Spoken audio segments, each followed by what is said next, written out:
Presidential Pranks. From the Encyclopedia of Acton Town. President Ambrose Tugpugblut stood with his hands clasped firmly behind his back, staring out of the window of the Oval Room as he surveyed the White House's carefully manicured gardens. A lone gardener diligently mowed the lawn, patiently and slowly moving up and down, blissfully unaware of the eyes that were gazing upon him. The serene atmosphere outside, however, belied the tense atmosphere inside the room. Behind the President, Secretary of State for Defense Caspar Weynehamper cleared his throat. "Mr. President, sir, we're out of time, we have to make a move now." Yes, muttered the President, sounding like a frustrated man. "But before we do that, sir," continued Weynehamper, "we really do need the lunch codes." The President slowly turned to face the rest of the room. As well as his defense secretary, the Russian delegation, headed by their ambassador, were grouped around the table in the center of the room, looking at the President in anticipation. Mulling around were also a pair of Secret Service agents, sharp suits, even sharper haircuts, sunglasses and earpieces with coiled plastic wires going under their collars.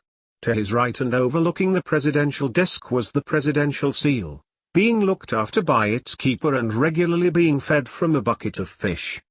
Removing the bracelet that until now had been permanently hung around his neck, the President broke open the plastic holder it was attached to. Inside the holder was a plastic card with the presidential lunch codes imprinted on it. Weynehamper picked up one of two identical black granite attaché cases standing by his feet and placed it flat on a side table, revealing a number pad on top of the case. The President began to call out the numbers and digits on the card, with Weynehamper repeating each digit as he pressed the corresponding key on the pad.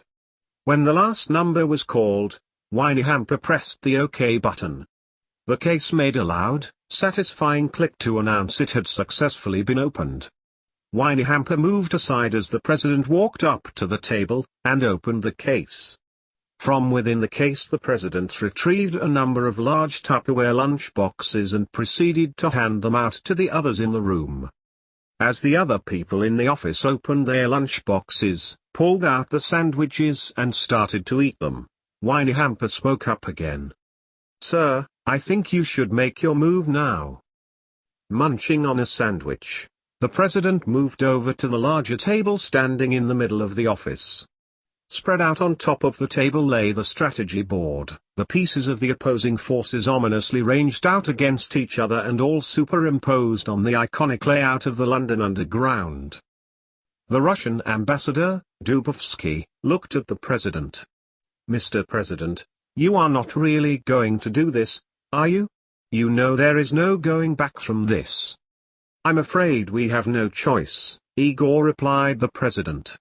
The President picked up the dice, shook them in his hand and rolled them onto the board. 6 and 1, another 7.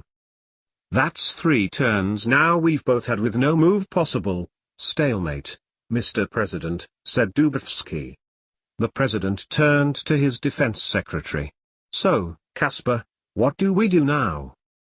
Weynehamper walked over to one of the bookcases adorning the walls, and started to finger through the books. Encyclopedia Actonica, The Dummy's Guide to Acton Town, everything you wanted to know about Acton Town but were too afraid to ask, the 1897 Acton Town Homologated Rule Book. The last book caught Weynehamper's eye, and it was this that he pulled from the case and started to thumb through. Stalemate, stalemate, stalemate, here we are, Mr. President, Hackford's stalemate.